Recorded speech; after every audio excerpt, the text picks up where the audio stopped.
একজন বিড়িওয়ালা মানুষ সে কি দোকানে গিয়ে দাঁড়িপাল্লার পক্ষে ভোট চাইবে না? সে কি আমার ভোটার না? আমার বক্তব্যের মূল উদ্দেশ্য ছিল সেই দোকানে গিয়ে আপনি এই বিড়ি খাবেন, সেই খাওয়া অবস্থায়ও আপনি দাঁড়িপাল্লার পক্ষে বক্তব্য রাখবেন কিংবা দাঁড়িপাল্লার পক্ষে আপনি ভোট চাইতে পারবেন।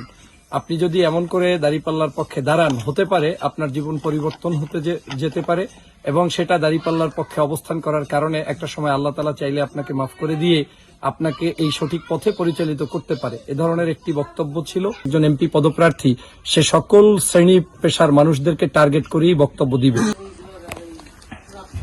গতকালকের আমার একটি বক্তব্যকে কেন্দ্র করে সাংবাদিক বন্ধুরা আমাকে দৃষ্টি আকর্ষণ করার চেষ্টা করেছেন। সেই বক্তব্যের ব্যাখ্যা হচ্ছে এই যে আমি যখন গ্রামগঞ্জে বক্তব্য দেই সেখানে স্পষ্ট বলার চেষ্টা করি আমাদের এই গ্রামগঞ্জে অবস্থানরত সকল শ্রেণী পেশার মানুষদেরকে উদ্দেশ্য করে, যেমন একজন দাড়িওয়ালা, দাড়ি কাটা, দাড়ি ছাড়া, টুপিওয়ালা, তরিকা চর্চা করে কিংবা তাবলিগ, হেফাজত কিংবা একজন বিড়ি খাওয়া, বিড়ি ছাড়া যে কোনো সাধারণ নাগরিক প্রত্যেকেই কিন্তু আমার ভোটার।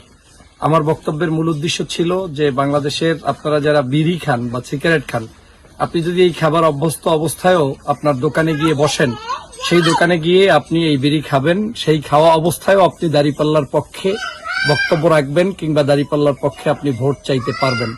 আপনি যদি এমন করে দাঁড়িপাল্লার পক্ষে দাঁড়ান, হতে পারে আপনার জীবন পরিবর্তন হতে যেতে পারে এবং সেটা দাঁড়িপাল্লার পক্ষে অবস্থান করার কারণে একটা সময় আল্লাহ তাআলা চাইলে আপনাকে মাফ করে দিয়ে আপনাকে এই সঠিক পথে পরিচালিত করতে পারে। এ ধরনের একটি বক্তব্য ছিল। সেই বক্তব্যটা হয়তো কেউ কোনোভাবে মিসলিডিং করেছে কিংবা বুঝতে ভুল করেছে, কিন্তু যার পূর্ণাঙ্গ বক্তব্য আমার ফেসবুক পেজে আছে, শুরু থেকে শেষ পর্যন্ত দেখলে কিন্তু আপনারা পারবেন। শুধু তাই নয়, এছাড়াও আমি নারী সমাজের প্রতি, কৃষক শ্রমিক সমাজের প্রতি আমি কিন্তু আমার বক্তব্য দিয়ে চলেছি। আমার বক্তব্যের মূল আকর্ষণটাই হচ্ছে যে একজন এমপি সে একজন গণমানুষের এমপি, অতএব একজন এমপি পদপ্রার্থী সে সকল শ্রেণী পেশার মানুষদেরকে টার্গেট করেই বক্তব্য দিবে। এবং আপনারা জানেন যে বাংলাদেশে আলেম সমাজ, ইসলামিক স্কলাররাও কিন্তু বিভিন্ন সময় নসিহতে বলেন যে সৎসঙ্গে সর্ববাস, অসৎসঙ্গে সর্বনাশ।